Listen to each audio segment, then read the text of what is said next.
speaker. Yes, sir, we do. Brent Oye.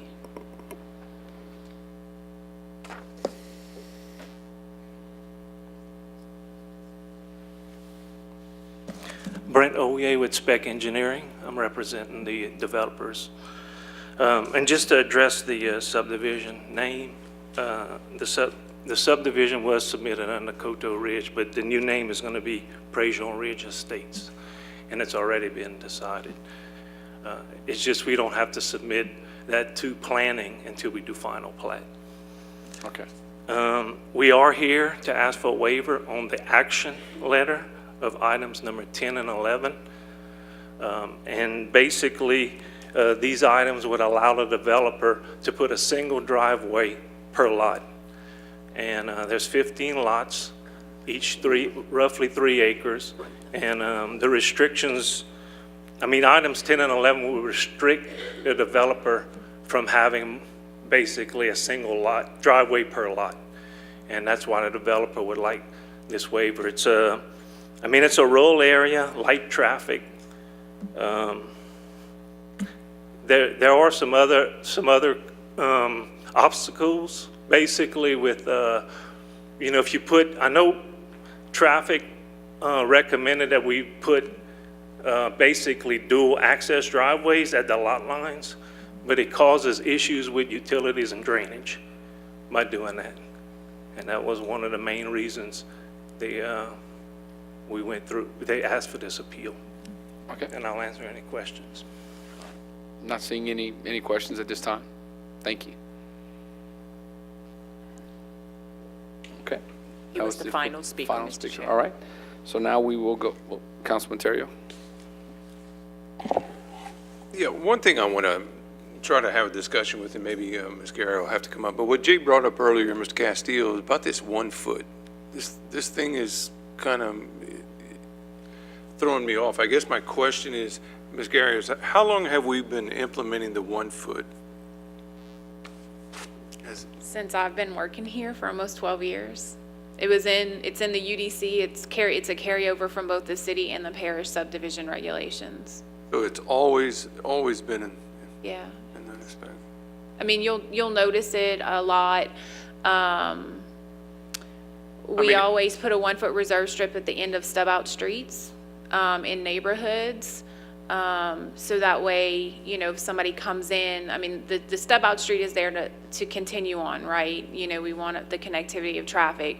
So it's there. So Public Works and traffic have the ability to look if somebody comes in and says, well, we want to put a driveway for a single house. Well, they could say, okay, well, through the platting process, you're going to need to come in, and part of that may be that we ask for, instead of the street to continue on, that we ask for a cul-de-sac for emergency personnel purposes. So, it's there for us, and I say us, but mainly traffic and Public Works, to take a look at what's going on and to see whether or not they want to grant whatever it is that someone may be asking for. So, Sarah, let me kind of take it in another direction. I'm very familiar with the right-of-ways and everything like that. Where would that 1 foot fall within, say, the road right-of-way? It basically falls within the last 1 foot of the right-of-way. So it's on the very edge of the right-of-way between the last portion and the house? Correct. Well, the last portion of the right-of-way and whatever the property line, yeah, correct. Property or location, whatever it is. And that's a foot from one end of the property to the other? Yes, sir. Okay. Thank you, Ms. Gary. You're That's all I welcome. have for now. Okay. No more discussion. Just to be clear, Mr. Escott, a yes vote grants the appeal, a no vote denies the appeal. Correct. Okay. Please call the roll.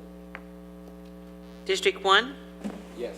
District 2, Yes. District 3, Yes. District 4, Yes. District 5. Yes. District 6. Yes. District 7. Yes. District 8.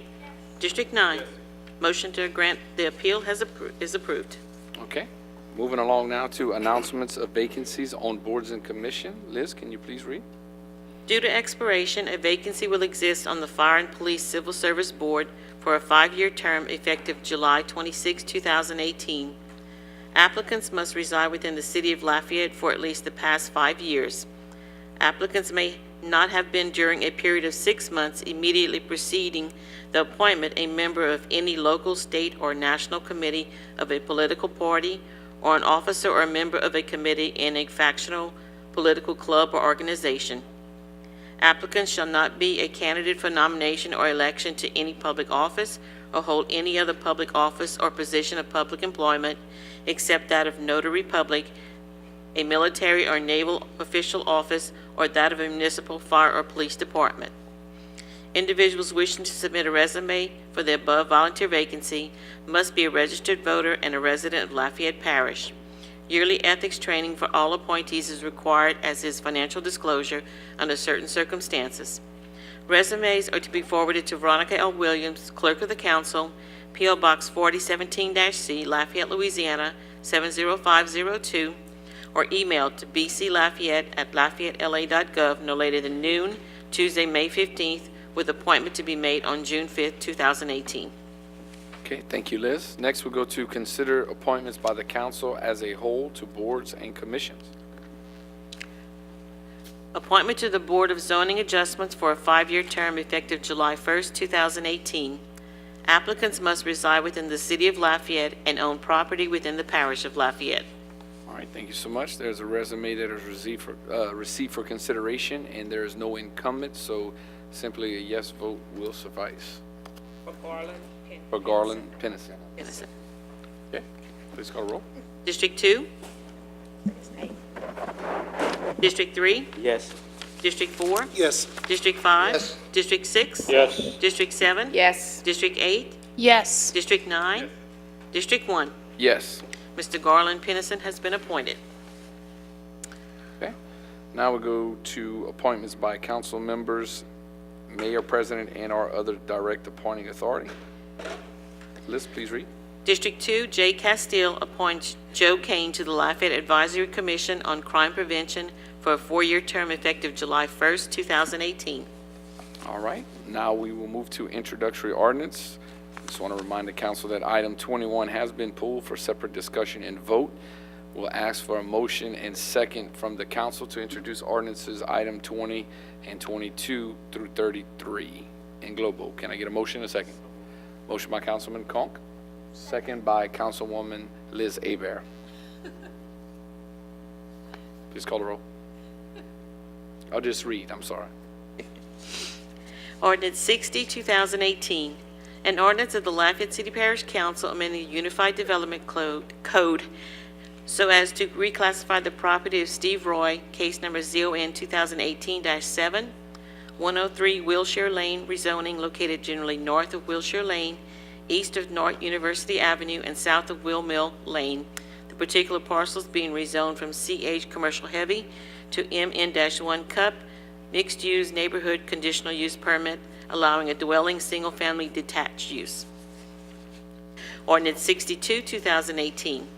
An ordinance of the Lafayette City Parish Council authorizing the Lafayette Mayor President to donate 5 surplus Ford Crown Victoria from Lafayette City Parish Consolidated Government to the New Iberia Police Department in accordance with LRS 38:2319.21. Ordinance 63, 2018. An ordinance of the Lafayette City Parish Council authorizing Lafayette City Parish Consolidated Government to dispose of 1 surplus Echo Master Disc Repair System which is no longer needed for public purposes to Elm USA for a total price of $8,000. Ordinance 64, 2018. An ordinance of the Lafayette City Parish Council amending the fiscal year 17-18 operating budget of the Lafayette City Parish Consolidated Government by increasing the use of prior year fund balance in the amount of $33,334 and appropriating within the Office of the Chief Administrative Officer, Small Business Support Services Division for contractual service.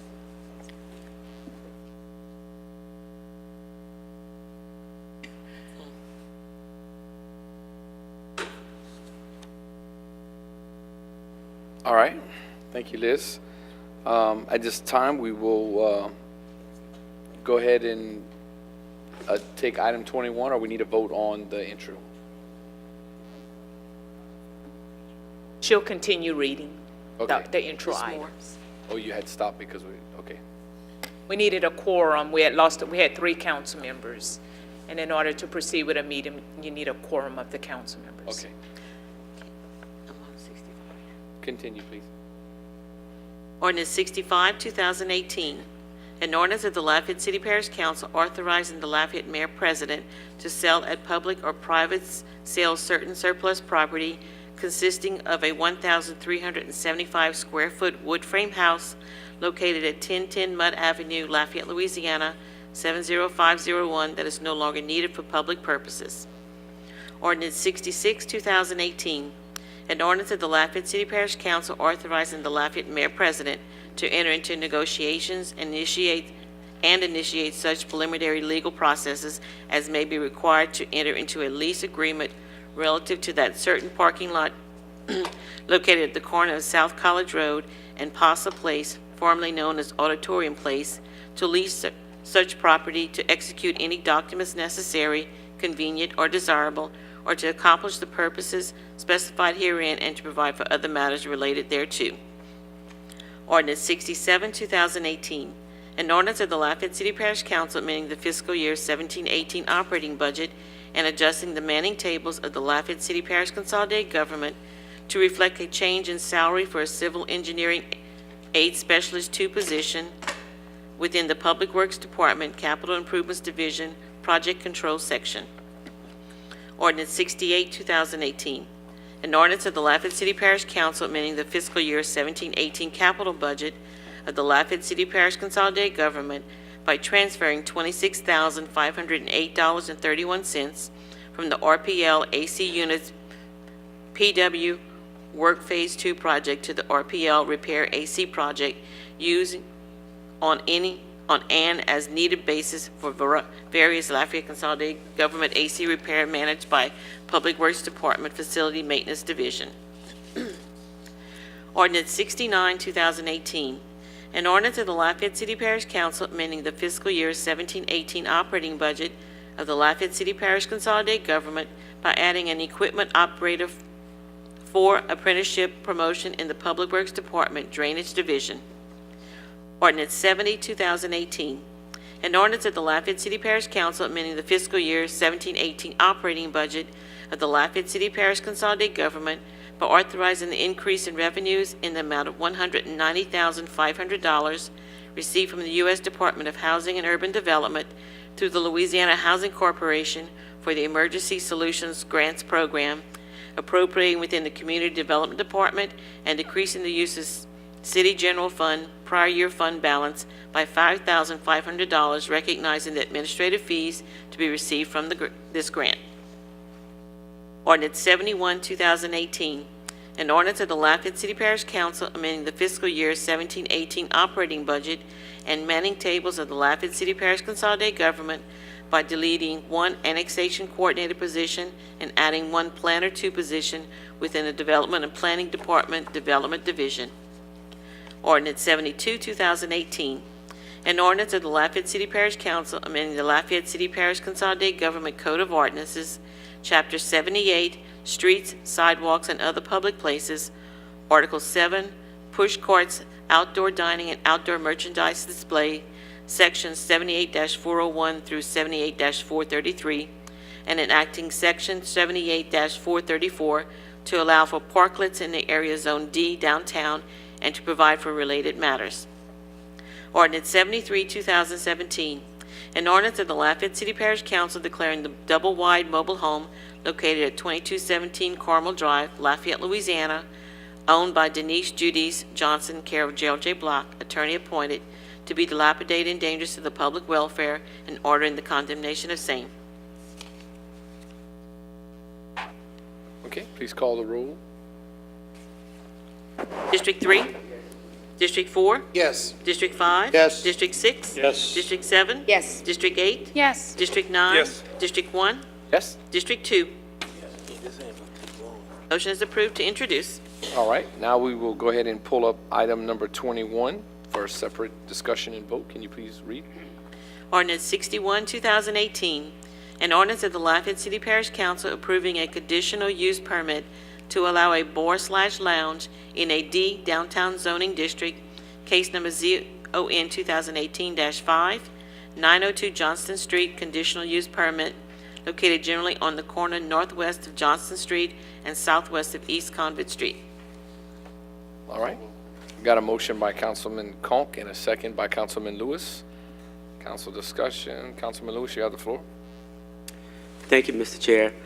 I pulled this item because I've been getting a lot of emails. Maybe some of my other colleagues have been getting emails as far as a conditional use permit.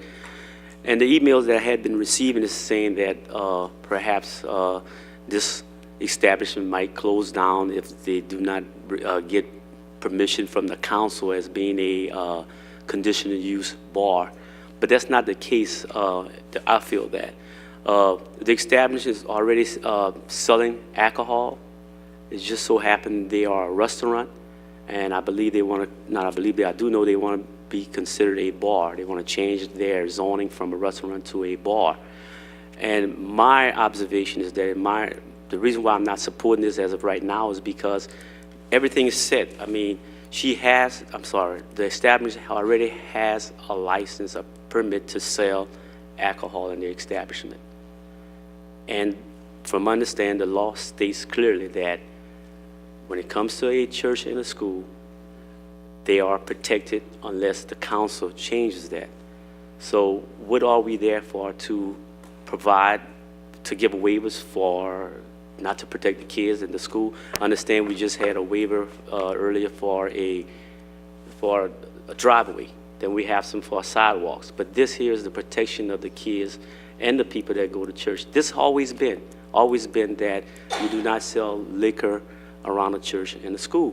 But this establishment already have this permit to sell liquor, but it's a restaurant.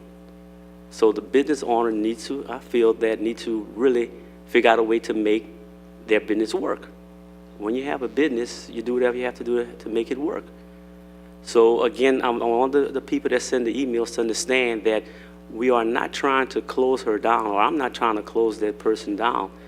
I'm just giving them the opportunity to, they have the opportunity to do whatever they want. In fact, I've been going to meetings, and I think that's what the downtown development is all about, having the type of atmosphere that this location have, serving alcohol, food, live entertainment. All that is being done by this establishment. So now we grant that establishment to become a bar, they don't have to sell any food anymore. They can just sell alcohol. Is that what we want downtown or the community to be known as, a bar? Or do we want to live up to what we say we would do? Have live entertainment, music, and also have food and alcohol? Exactly what that establishment is doing right now. Why change it? Why change it when they're doing everything we want them to do? Change it because I understand the percentage of food sales is not what it should be, but the law is the law. The rule is the rule. That's what it's all about. And that's why we are elected official members, to make sure we follow the rules. And if we can't follow the rules, where will it stop? I'd like to call up the operator of the establishment for her comments. I'm sorry. Hold on. We have some other council members. Oh, okay, I'm sorry. I'm that sorry wanna about that. talk. I mean, I'm sure she filled out a card. but- Sure, she did. I'm sorry. She did, okay, but at this, you still got the floor. I still have the floor, but okay, I let the other council members to chime in, please. Okay. Mr. Bellard. Yes, Carly, I have a quick question. And if you don't know the answer, go ahead and get it to us. Yes, sir. If we would grant this and the owner would either of the sell the property or whatever, what happens to this particular zoning? So the conditional use permit in the downtown for a bar contemplates that that it's owner specific. I would want to get the conditions of the ordinance and compare it to the conditions of the code to make sure I give you the perfect answer, and to align the two. But it's contemplated, and you guys can put any restrictions that it's restricted to a particular owner, et cetera. So would the owner would, What's that? I'm sorry. If I go and buy it from the owner, I would still have this conditional zoning? No one comes back to us, I guess, that's a better, let me ask you this way. Right. If the establishment is sold, does anyone come back before this board to keep that particular license, or zoning? It's not a license, zoning, I think is what we're doing. The way the ordinance was adopted, you all would get a new owner. This is owner specific, and I want to double check that, but that is my recollection and understanding. I think So- Mr. Escott wants to chime in. I'm sorry, hold on, let me turn your mic on. All right, go ahead. I wanted to add to Carly's answer because she's discussing, and your question was specific to the UDC, similar to the same question in the alcohol code. I just wanted to let you know that there is a specific provision under the waiver provisions that would apply to this particular establishment. If in fact it does gain a conditional use permit, it would also have to gain the waiver of the distance requirements within the so many feet of a school, church, etc. Those waivers, if the establishment is ever sold, closed, etc., are not transferable.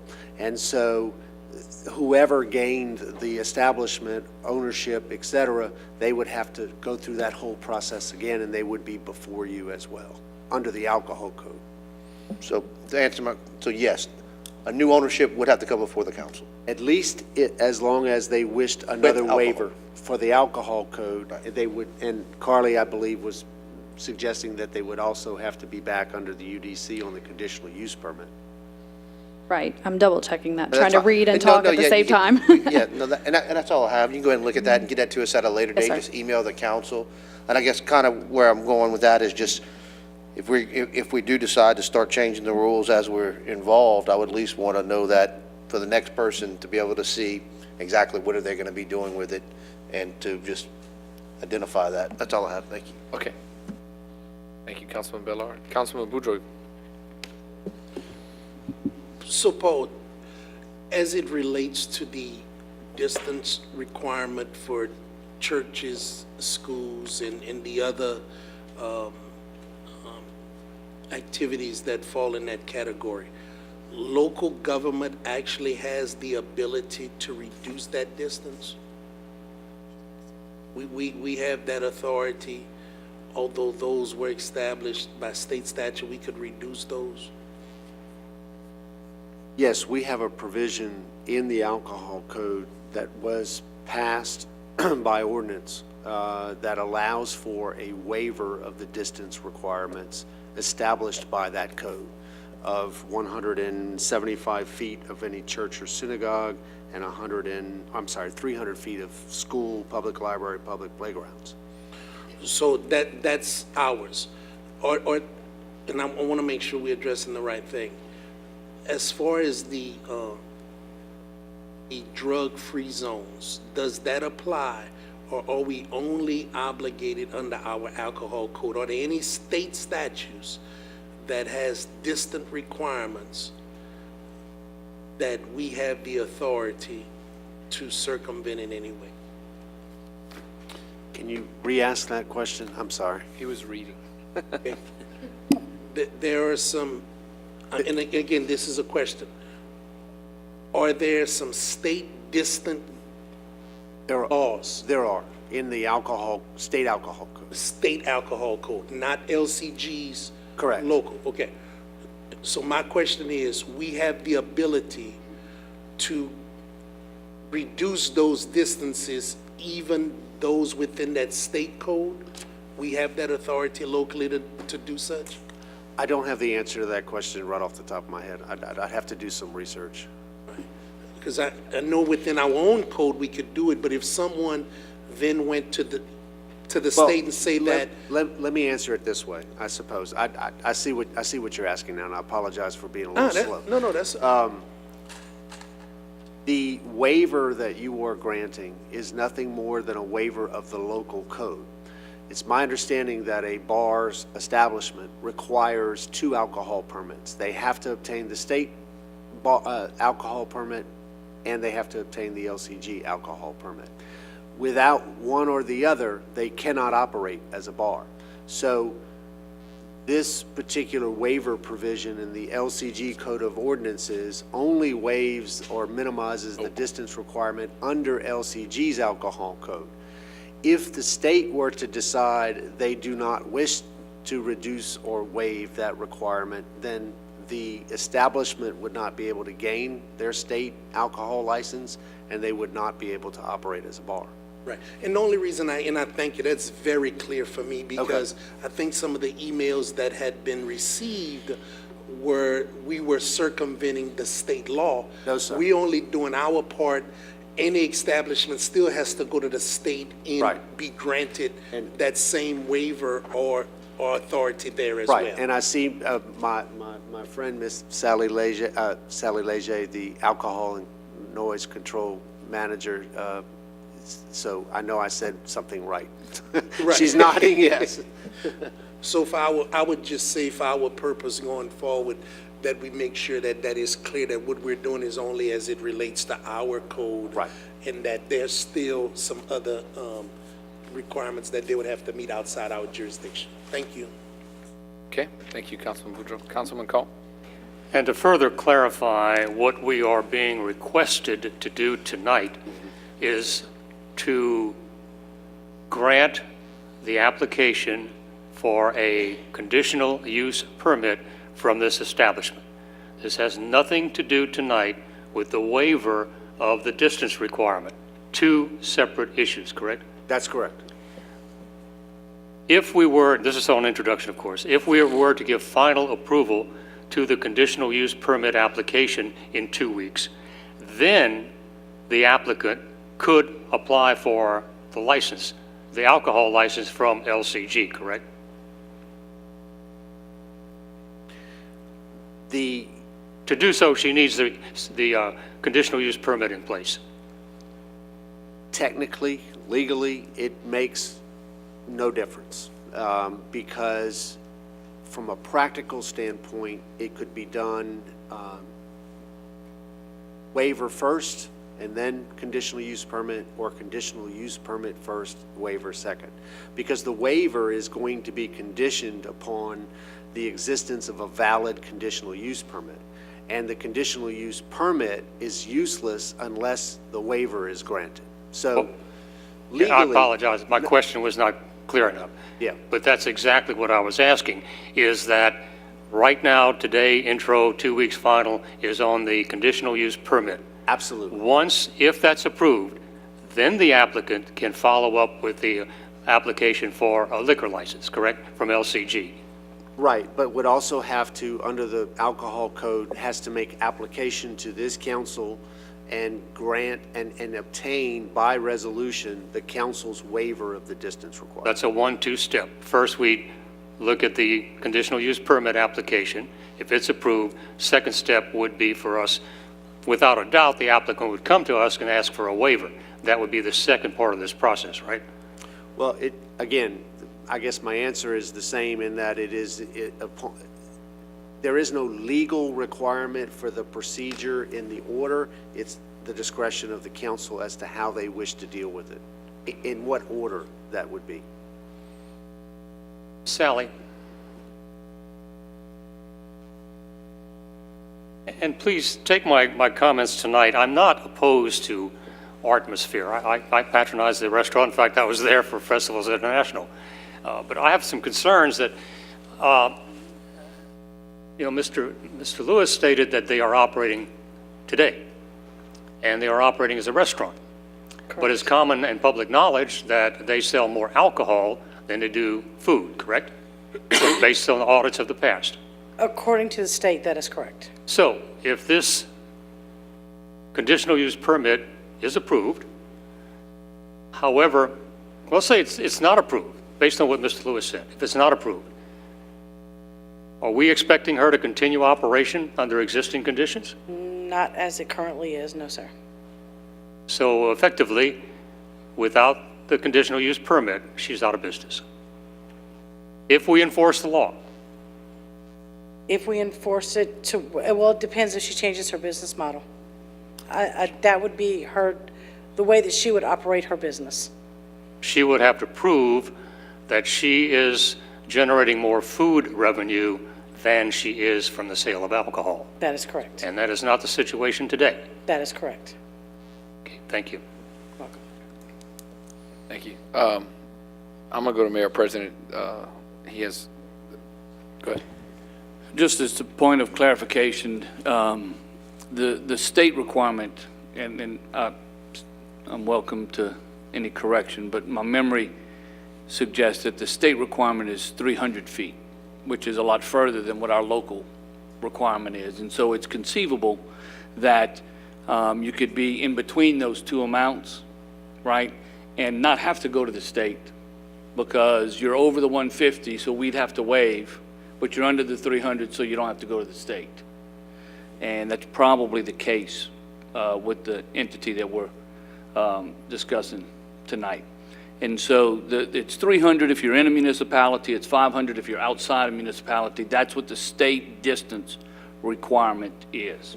So I just want to make sure everybody was aware that it's not the same distances, what we have locally and what we have at the state level. And you're saying that if it falls, So let's just say you're 175 feet, which is 25 feet further than what our ordinances allow, right? Then you granted a waiver by Lafayette, and you're good, because you're under the 300 feet. So you don't ever have to ask, you're not asking the state for a waiver because you're already not within the 300 feet that the state requires. So are you saying that the distance requirement under LCG is 150 feet? I'm not sure. Is it the same 300? Okay, we need to get some clarity. There's been a misunderstanding in terms of the state's requirements, and I'm in talking with Sally, and I'm pulling up the statute just so I can make sure that we're all on the same page. My understanding is that the state does not have a distance requirement that they allow by municipal ordinance for those municipalities to establish those distances. So I'm pulling up the statute now. And it's in the alcohol section of the state code. if that's the case, then she wouldn't have to go to the state for. Well, she would have other requirements. I believe Right. the state does have the restaurant requirements. Yeah. Let me just say, I'm reading right now. When prohibited by municipal or parish ordinance, no permit shall be granted for any premises situated within 300 feet or less, as fixed by ordinance. Right. And then again, that's within a municipality. Outside, it's 500 feet. So if a municipality sets it, that's what the state's saying, the numbers that they go with. And then the only other issue that I wanted to bring up, and it's just to make sure everybody has all the information that there is that the state agency is allowing them to operate currently. They knew that we were working on adjustments to our alcohol code, that there was going to be the possibility of conditional use permits becoming part of our ordinances, and so up until that point, they were willing to allow the establishment to continue operations. And so once a decision is made as it relates to whether or not a conditional use permit and a waiver of the distance is granted, then yes, they will have to adhere to whatever the existing requirements are. And I still have the floor. And my position is I will vote tonight for the conditional use permit. And in my mind, the resolution, when it is presented to us at the appropriate time, is a separate issue. You have to begin with the conditional use permit first. They are two separate issues. So tonight, we are voting on the CUP and nothing else. Okay. Thank you. Okay. Councilman Terrio? Include Mr. Escott. Real quick, I'm Yeah. going to mention something. We can get into this in final in 2 weeks.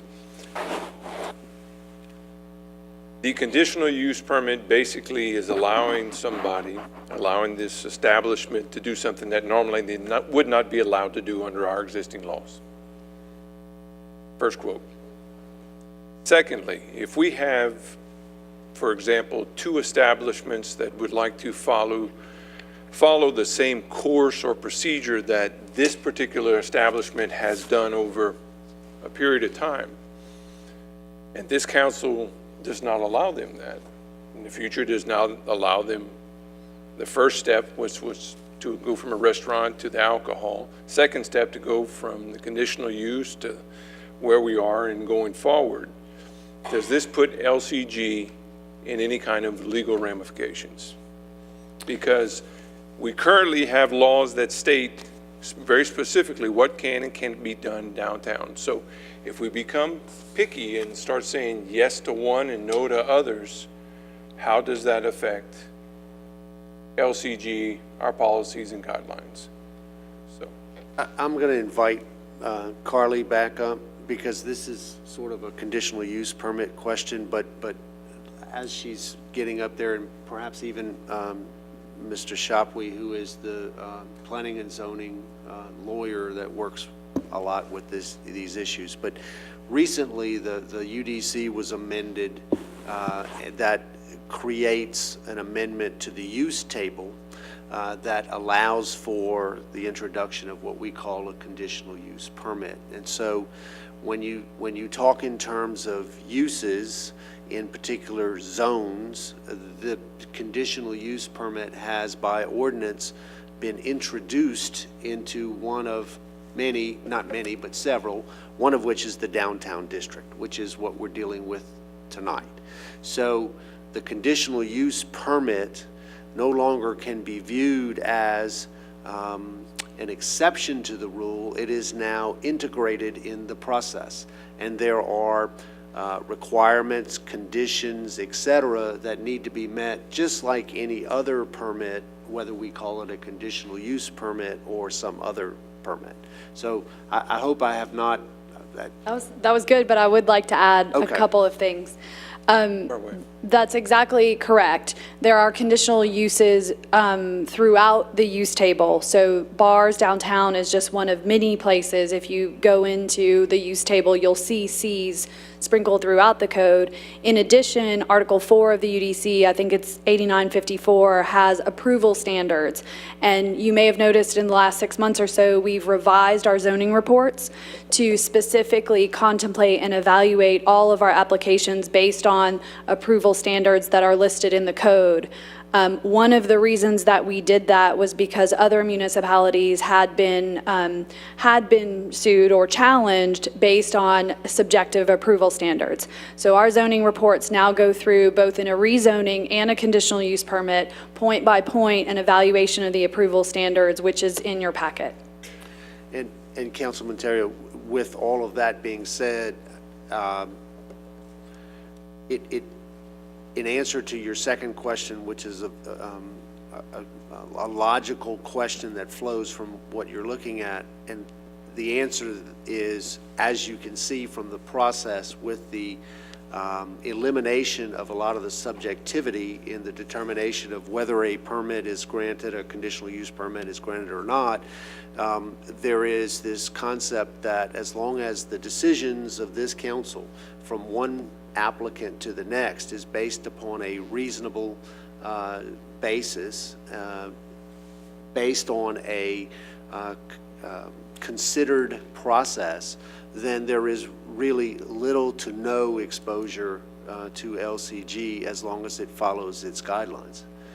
Okay, very good. Yep. You guys have hit 90%. I mean, I wanted to go through this in 2 weeks, but you've already got into it pretty deep here. But let's assume the requirements and the standards are the same for this particular one and subject B, okay? This council ultimately has the authority to say yay or nay to, number one, the conditional use, based on the same parameters. The council comes in and says yes to subject A, subject group A, which has the same parameters as subject B, says yes to A but no to B, following the same guidelines, same circumstances. That in itself will be, quote, favoritism, picking and choosing. How do we not become a subject of illegal ramifications if that were to happen? Well, I guess the simplest way to answer that would be if there's a uniformity in application of the process, you never cross that bridge.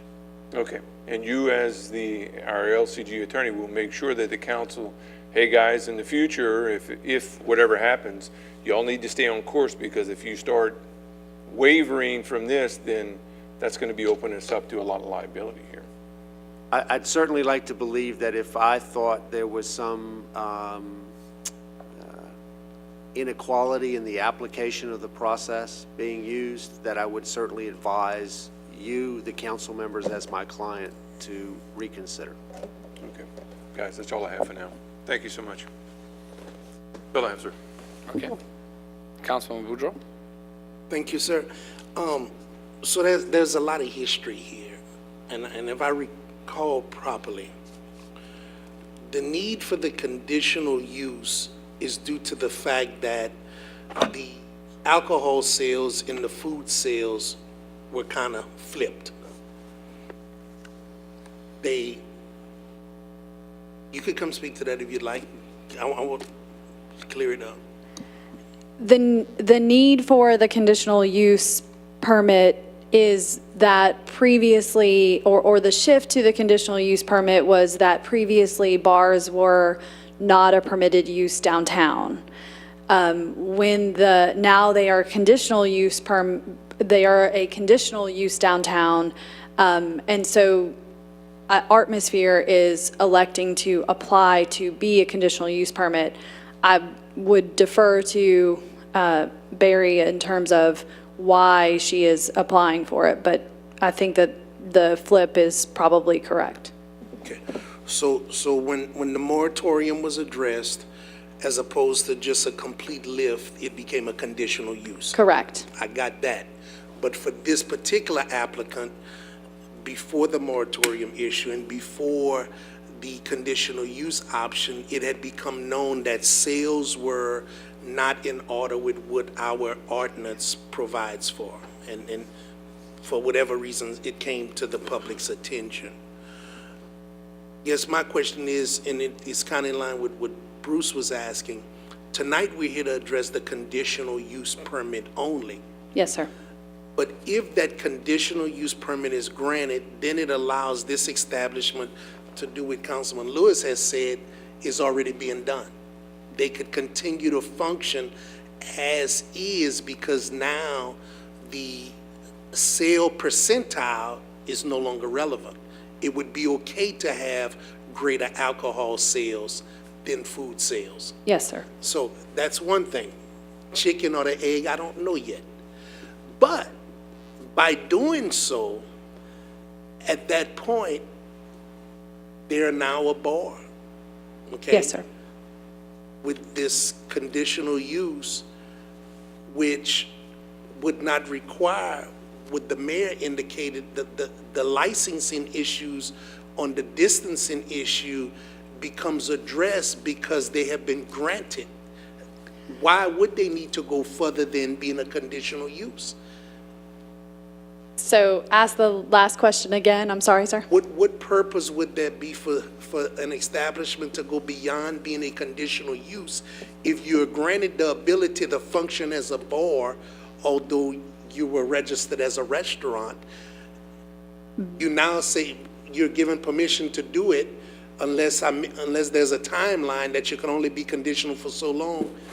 I mean, it seems like the establishment would have what it needs at that point. So basically, I think the reason, and I defer a little bit to Mr. Escott here, but we regulate bars in two portions of the code. So we regulate it in the Unified Development Code as a use, and then we regulate it in the alcohol code as how they get their alcohol permit.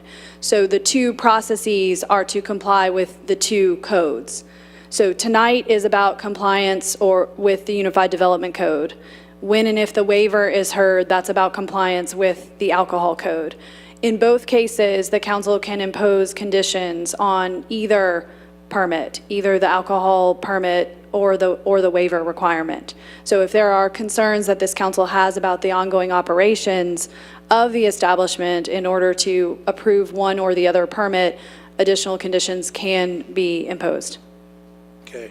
And is there a recommendation as it relates to the conditional use? Based on the application? Based on the application, the staff recommended and the zoning commission actually recommended that Artmosphere remove its dumpster from the public right-of-way. And so that's in the staff report, and the zoning commission concurred with that recommendation. So that is in the ordinance that is before you. That was the only condition that the zoning commission recommended to this body. But as far as the granting of the conditional use, that would be a yes and remove the dumpster? Yes. Okay. Thank you. Mr. Go ahead. I need to clarify something. When we're talking about the process of if you gain a conditional use permit in this particular circumstance, then essentially the waiver becomes an irrelevant moot point because you just continue now as a bar. The alcohol code deals with permitting of establishments in different classes, okay? One of which is defined as a restaurant, which currently the establishment is operating as and is permitted as under the alcohol code. The other class, which relates to the condition, it doesn't relate, but it's in the same class, the conditional use permit, bar use.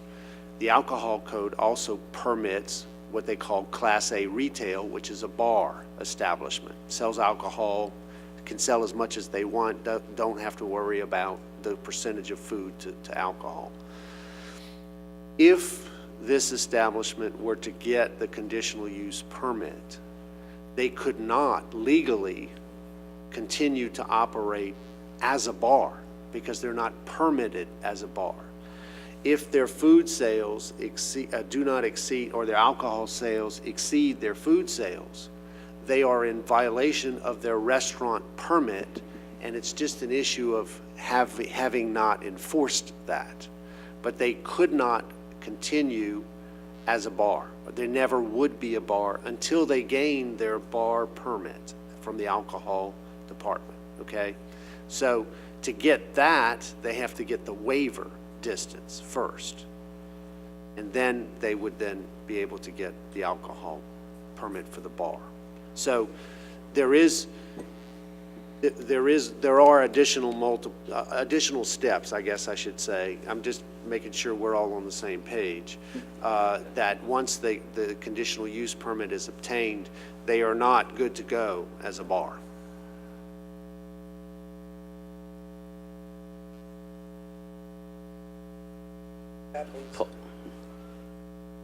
Paul, you are saying that they're not good to go as a bar, but I understand what Joel's saying, that they don't have to meet the requirements for the distance from the state. It's up to the local to decide what to do. That's what I'm understanding from our mayor, if I understood correctly. Local, which is y'all. Right, local, but the state, they don't have to go back to the state. So what you are saying is that if we do grant them a conditional use permit, that's it. Well, Because they don't have to, then they have to come from the council, and the council it's up to the council to decide on the distance. We don't have to worry about the state anymore. what would happen is if they get, let's say the applicant gets a conditional use permit, okay? They have a conditional use permit as a bar, Right. but they don't have an alcohol permit as a bar. They only have an alcohol permit as a restaurant. So the conditional use permit as a bar is not worth the paper it's printed on until they get the alcohol permit as a bar. The only way to get that is to come back to you and get a distance waiver. And we talking about, can she come and do this in 2 more weeks on the 15th, or is it still a process that if we grant the conditional use permit tonight, and then on the 15th, can we do all that together? Or there have to be another process? If the conditional use permit is approved for intro tonight, Correct. and it comes back up for final on the 15th, there is no procedural legal impediment for you to also have the resolution on the agenda for the same meeting, May 15th, where you could deal with both issues at the same time, or at the same meeting in either order. if you take, typically on the agendas, resolutions comes first, you would grant the waiver or deny the waiver of the distance, whatever. If the waiver of distance is granted, it would be conditioned upon them gaining a valid conditional use permit. So it makes no difference Right. legally. It makes no difference, that's what I'm understanding? Right, makes no difference legally in what order you take them, but they both would be required. I want to piggyback off what Mr. Terrio was saying earlier about if this is granted and someone else come, does it mean that LCG have to grant the next person?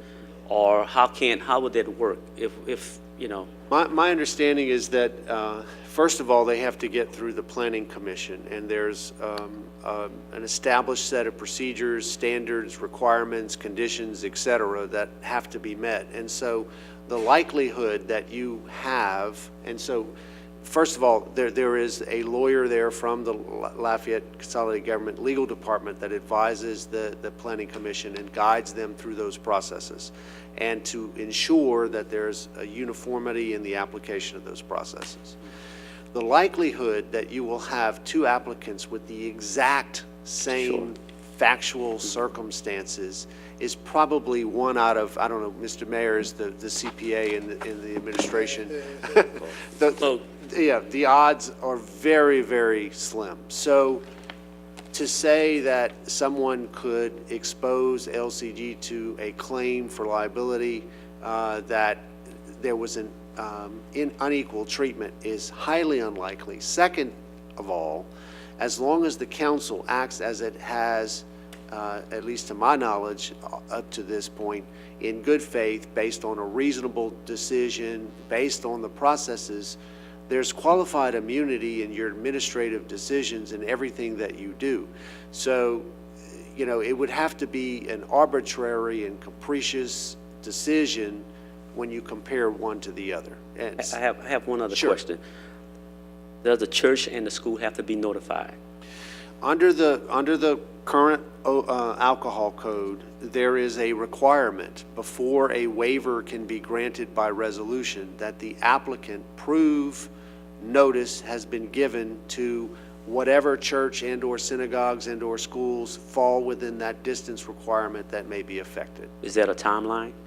There is no stated timeline in the alcohol code other than, I think what it says is that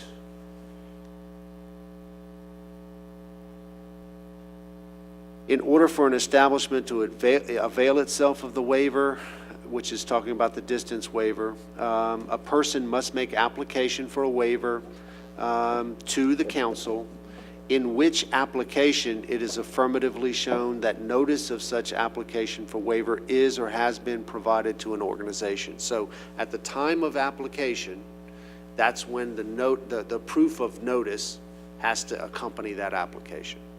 Proof of notice at the time? At the time application is made for the waiver. Okay, then, so anyone else want to speak? Yeah. Okay. My question is this, it's very simple. If the conditional use is granted, gets through, but the waiver doesn't, what happens? If the waiver is not granted, but the conditional use permit is granted, then that establishment could not operate as a legally permitted bar.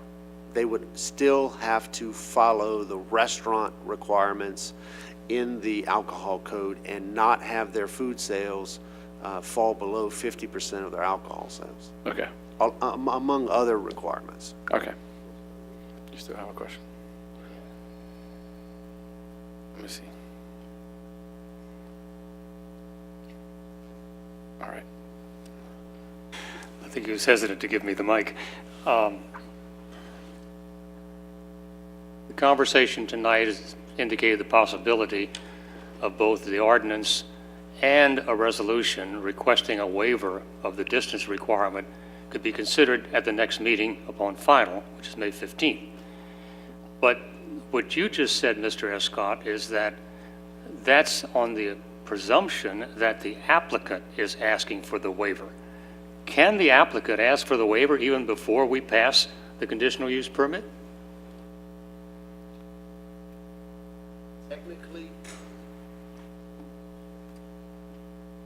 technically, legally, the two codes are not tied together such that the procedure requires one before the other.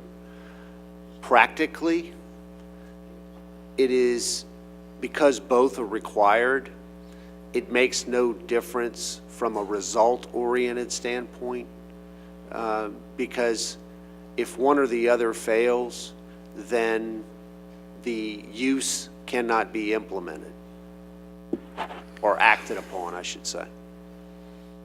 So it is incumbent upon the applicant, from what I'm hearing, to make that request for a waiver, correct? I believe, yes, under the alcohol code, it actually talks about a person who is representing the establishment that wishes to gain the waiver. And that person, under the alcohol code, is placed with the burden of making application to the council, similar to an appeal, for a waiver distance, a distance waiver, and showing the council that they can prove notice to whatever churches or schools are in that area. So if we were to consider a resolution at the next council meeting on May 15th, that request has to come from the applicant who we're hearing from tonight for the conditional use permit, correct? Yes, and the code doesn't contemplate in a particular specified form. So if the resolution were to be authored for the benefit of the applicant by planning or by development and planning, there's no prohibition against that.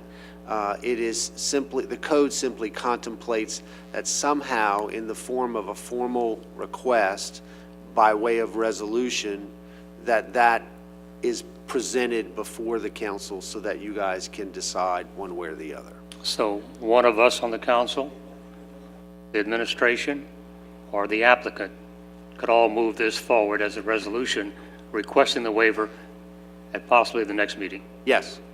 Same night that we would vote on whether or not they were to be granted a conditional use permit. Yes. Okay, thank you. Okay. Councilman Lewis? Oh. Yeah.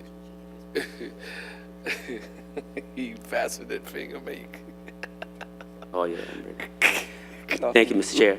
Okay, I just want to let it be known again that she already has a permit to sell alcohol as far as a restaurant. As a restaurant. As far as a restaurant.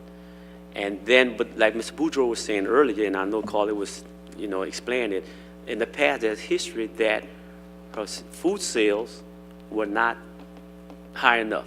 Her alcohol sales were more, from my understanding. That's where the problem really comes in at, because she's a restaurant and you have to have 51% of food sales. But again, that establishment already have a permit to sell alcohol. Now, was that a waiver or a permit, a conditional use permit to sell alcohol at that establishment? Because at the beginning, there was two issues. The distance back then, there was always a distance, was always a problem.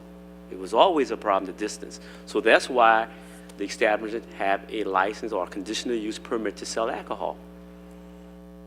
Okay, I'm not. The restaurant. Yeah. I think my understanding is that the establishment currently holds from the alcohol division, a restaurant permit. Correct. Which allows for the sale of alcohol with the parameters that you've been talking about. The food sales have to exceed the alcohol sales, among other things. Correct. Okay? Correct. So that's different from a Class A retail permit, bar permit. Okay? If you're a restaurant and you're not in that distance requirement, you still have to get permission. From my understanding, you still have to get permission to sell alcohol. Okay, if I'm understanding correctly. Okay, Ms. Leger's telling me that the establishment has a distance waiver. Correct. Okay. So what are we talking about tonight? You already have the distance waiver to sell alcohol. We're not talking about a I distance know waiver we're talking about tonight. for a bar. We're talking about to become a bar. Right. So they would be different. That way, the requirements for food sales would be just disappear. Because once you become a bar, you don't have to reach that requirement to sell so much food. You don't have to sell food.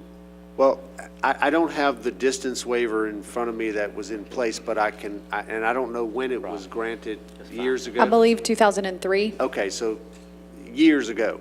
I would imagine that the distance waiver is granted as a restaurant. So I do not believe the distance waiver would carry forward and be valid for her as a bar. So again, the distance waiver would still be a secondary issue. Yeah. And perhaps. Call for the question. Yeah, okay. Councilman Terrio? Yeah, real quick, Carly, don't go away. Sally, come up. Look, we're gonna do this and get in and out real quick. We're dragging this on. Miss Sally and Carly, the original establishment, the way it is now, is that basically, like we've been talking about, they've kind of been upside down. They've been selling more alcohol and more food, okay? That, number one, is a violation under our requirements, correct?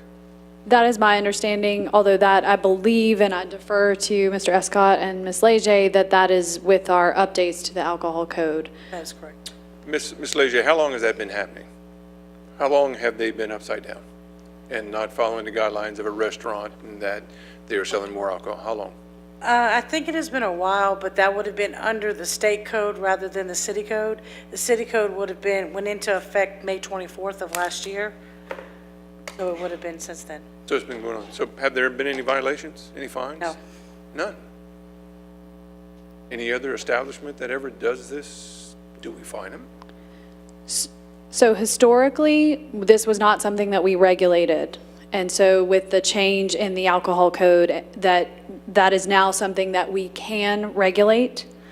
So that's a change for us. And from a procedural standpoint, we have not audited their books or any other books that I'm aware of since the alcohol code changed. That's not to say that we can't, it's just to say that we have not. So I believe all of the information that we have about their sales percentage at this point is hearsay and not anything that we actually know to be true.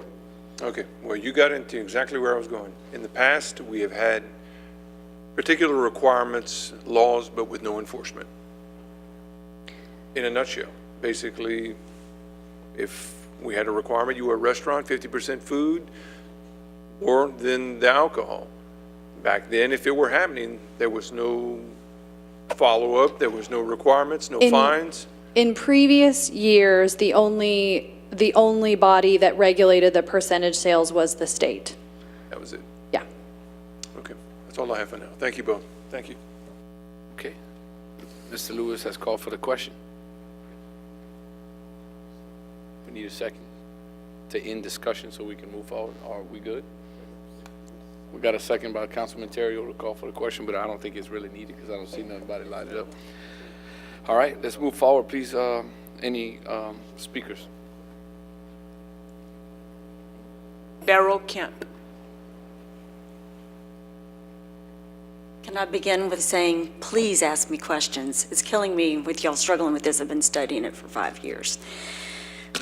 Just to address some of what was discussed, and I know I'm on a time limit, so please ask me questions.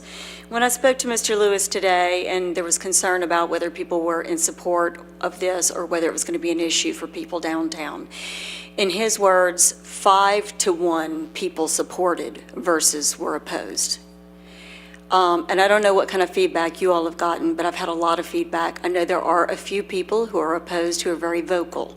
But I would say that in general, in our community, there's been a lot of support for us remaining open. Second point, again, from what Mr. Lewis said, the business has not just chosen a model that we are choosing not to follow the law. We have certainly made every effort to be within what was the past law. The government has since recognized the need for a new law, not just because of our atmosphere, but because of many consultants who have said that what we're doing downtown is not really very legally defensible with a moratorium. It does set you up for things that are exceptions that may or may not look like they're a problem. And it stagnates growth. It gives a monopoly to the current property owners. I mean, you all know all this because you voted to remove the moratorium. So what I'm hearing today is a question as to whether we should have new bars. Well, we already crossed that line when we said there will be a new law that says if this bar can meet all of this criteria and we think they will be a good neighbor and they'll operate within the law and they will provide what is in keeping with the neighborhood, et cetera, that we would grant something. So I don't know why now we would go back and say, well, we granted that law, but are we really going to apply it? It is a new law. I do not want to operate anything outside of a law. I never did, and I don't now. I want to, in the words of Mr. Lewis, live the American dream. I want to run a business as a private individual. I want to open something and run it within the law, and that's all I'm asking to be granted. There is a law now that says you can apply for a conditional bar permit and that you can apply for a distance to the waiver. I have spoken to both, well, I've spoken to the church who represents the church and the school, and they have told me they are not in opposition of this. I do have the letter that can go out to them that will show that they were given notice, like anyone else. The state will confer, they will defer to the local law for distances. So they do not want to be more stringent than whatever we choose to do locally. We've chosen those distances. Who knows, why not 298? Why not 374? Those are things that we've put into place. And then we've said, even though there may be some distance requirements, we want some flexibility here to be able to say there's reason to permit beyond those distances, which is what gives you the power to do so. I'm from a human resources background, not a legal background, but I understand very well what it means to give exceptions and what it means to have conditions. I know you're setting a precedent. The precedent should be that there are conditions people meet. If they meet the conditions, you pass it. If there are reasons that you can state that someone should not be given this conditional permit, that you state those reasons. There are people currently receiving licenses on Jefferson Street that are bars, that are functioning like bars, that anyone who goes there knows they're bars, and we're giving them permits. So if we're really going to be consistent, I think we need to have those people also apply for conditional permits and put them through the same process. And I had a question myself, and that is, all of these properties that had bars on them that have changed substantially in ownership and management that are opening new places, are they going to come before you? Because no one's even applied for this but me. And I know because I have 12 new competitors doing my exact business plan, and they're running without question.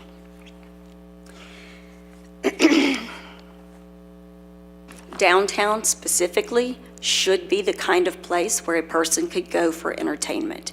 I don't think it should just be residents. I don't think it should just be churches. I don't think it should just be bars. It shouldn't just be live music venues. It should be an area representative of all parts of Lafayette. It is very much in keeping with the community that we're functioning. It has never been my desire to be a bar. I want to be a mixed use, which includes the selling of alcohol. Thank you. Councilman Boudreaux? As you approach, my question is, are there any establishments, any bar establishments that are operating in violation of the distance requirement?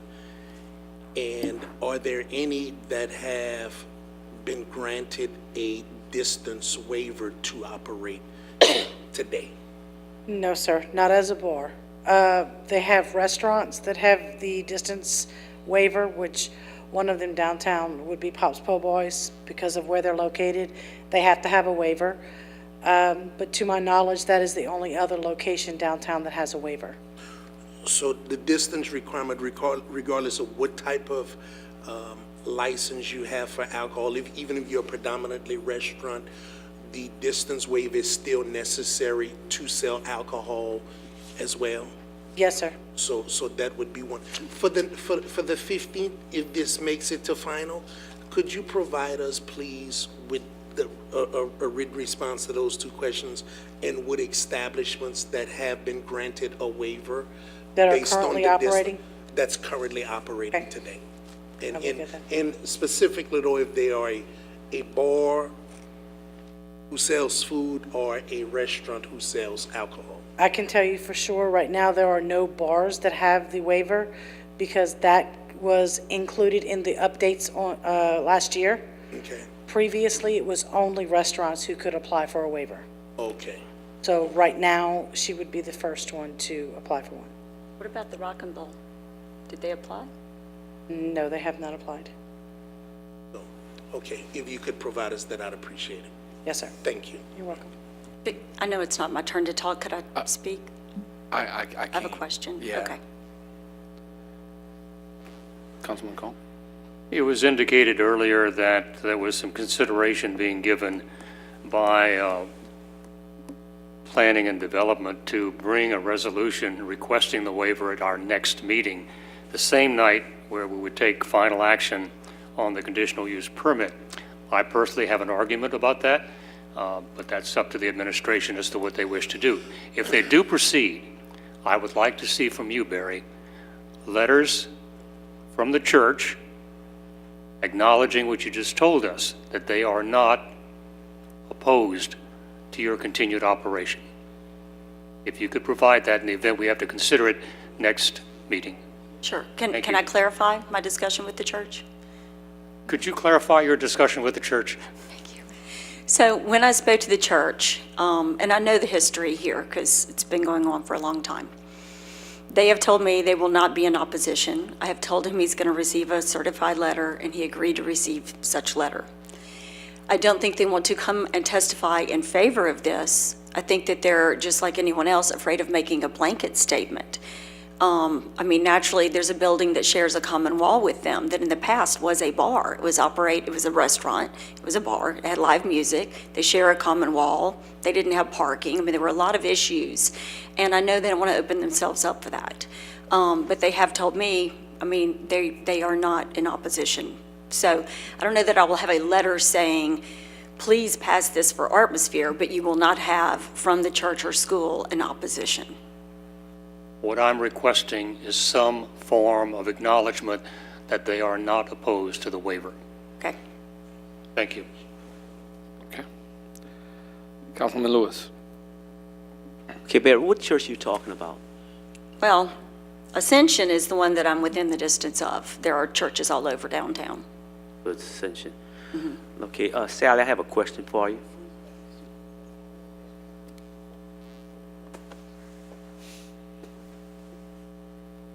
What Mr. Boudreau was asking you for, and I think you did talk about Pop's Bull Bar, are the one that have a waiver. They are a restaurant, correct? Yes, sir. But in that, whatever you're going to give them, can you provide me with, or us with, if there are any special provisions saying that the reason why the waiver was given to them, Pop's Bull Bar? I can send you a copy of the resolution for Pop's Po' Boy. I mean, I think there must be some type of provision for the waiver to be granted. I mean, that's the reason why I would think so. But just provide the resolution, that'd be fine. Okay, I'll send you the resolution. Do you know Has a type the of? additional Do you know a type conditions. of head? I'm sorry? Do you know a top of your head why it was approved on a certain stipulation? I mean, earlier you want to give us, you know who they are. I can't answer that question. That happened in 2002, 2003. Okay. When they initially opened, so I really couldn't say why it was actually granted at that time. Well, Pop's Bar been there since 2002. Wow, it's a long time. No, I'm sorry, Pop's Po' Boy. I'm thinking of Barry's business, I I'm apologize. talking about Pop's Bar. Pop's Po' Boy's opened, I think in 15, I'm not 100% sure, but I can pull it up and see, but the resolution would have been passed by the previous. Just provide me with, the council with the, the particulars, Okay. why they were granted. Well, I couldn't say why it was granted because they applied directly to the council for the waiver, The waiver was given to them in a form of a resolution prior to them applying with us for an alcoholic beverage permit. That has to be done before we can even look at the possibility of issuing a permit. Well, just provide the resolution. Okay. Okay, okay. Will you please ask me a question about it? Someone. Hey, Councilman Bellor. Carly, real quick, and you might want to add Mr. Robideau. Apparently, this is all new. We don't have a process for the next step for the resolution, because I think what Mr. Conk was saying earlier, I mean, if this passes, who puts the resolution up? Is it planning? Do you go to a council member to do it? So I would just, go ahead.